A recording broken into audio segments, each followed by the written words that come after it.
نہیں معاشی طور پر پاکستان کو تو خیر اتنا نقصان نہیں ہوا جتنا انڈیا کو ہوا. انڈیا کا 1.5 بلین کا اس کا جو ڈیفنس سسٹم تھا تباہ ہو گیا. اس کے اربوں روپے کے جو ہے وہ جہاز جو ہے مارے گئے. ہمارا تو جو نقصان انسانی طور پر ہوا ہے، ہمارے معصوم بچوں کو انہوں نے بنایا ہے، اس میں جو ہے وہ قتل شہید کیا گیا ہے، عورتوں کو شہید کیا گیا، بزرگوں کو، نوجوانوں کو شہید کیا گیا. لیکن انڈیا کو معاشی طور پر زیادہ نقصان ہوا ہے. تقریباً کہا جا رہا ہے کہ 44 بلین ڈالر کا اس کو نقصان ہوا ہے. پاکستان کو تو نقصان تو ہر جگہ ہی ہوتا ہے، لیکن پاکستان پہلے ہی معاشی طور پر کوئی اتنا یہاں پر نہ اتنی کوئی انویسٹمنٹ ہے، نہ کوئی اتنا کام ہے باہر کا، تو اس کو تو جو ہونا ہی تھا، نقصان ہونا تھا وہ ہوا ہی ہوگا. لیکن اصل نقصان تو اس کو ہوا ہے جو کہ نشے میں دھت تھا طاقت کے، اور وہ یہ سمجھ رہا تھا کہ وہ پاکستان کو لے دے جائے گا. اب اس کی آنکھیں کھل جانی چاہیے. اور پاکستان کو جو تقسیم کرنے والی باتیں کرنے والے ہیں، اس میں بہت بڑا کردار اب بنگلہ دیش کا بھی رہا ہے کہ بنگلہ دیش کے عوام نے بھی پاکستان کے ساتھ بڑی یکجہتی کا اظہار کیا ہے. اور یہ اس بات کا منہ بولتا ثبوت ہے، ان لبرل فاشسٹ کے منہ پر تماچا ہے جو پاکستان کے حوالے سے یہ کہتے ہیں جی ہمیں پاکستان کا مطالعہ پاکستان غلط پڑھایا گیا ہے. دیکھ لیں یہ وہی دو قومی نظریہ ہے جس نے آج ثابت کر دیا ہے کہ پاکستان جو ہے وہ اللہ کے نام پر، نبی پاک صلی اللہ علیہ وسلم کے نام پر بنا تھا، اور انشاءاللہ تعالی یہ قائم رہنے کے لیے بنا ہے.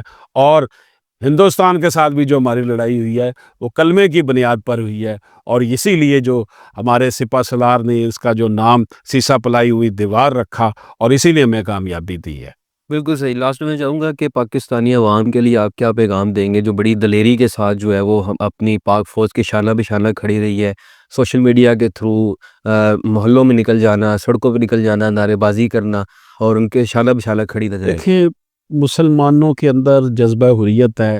مسلمان تو پیدا ہی شہید ہونے کے لیے ہوتا ہے. ہمیں تو شہادت کا جذبہ ہی ابھارتا ہے کہ ہم نے شہادت کی موت جو ہوتی ہے وہ سعادت کی موت ہوتی ہے.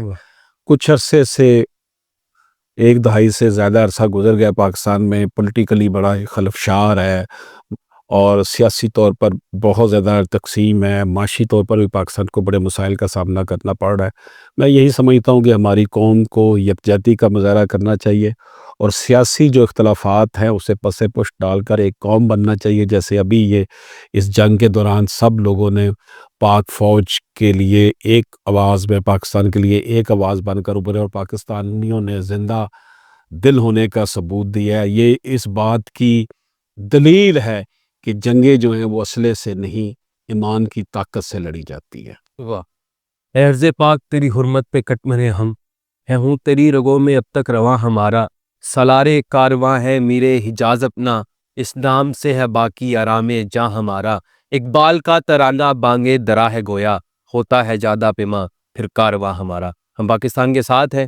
آپ سے امید کرتے ہیں کہ آپ پاکستان کے شانہ بشانہ ہمیشہ کھڑے رہیں گے. ہمیں دیجیے اجازت، انشاءاللہ آپ سے بھی پوڈ کاسٹ میں ملاقات ہوگی. السلام علیکم.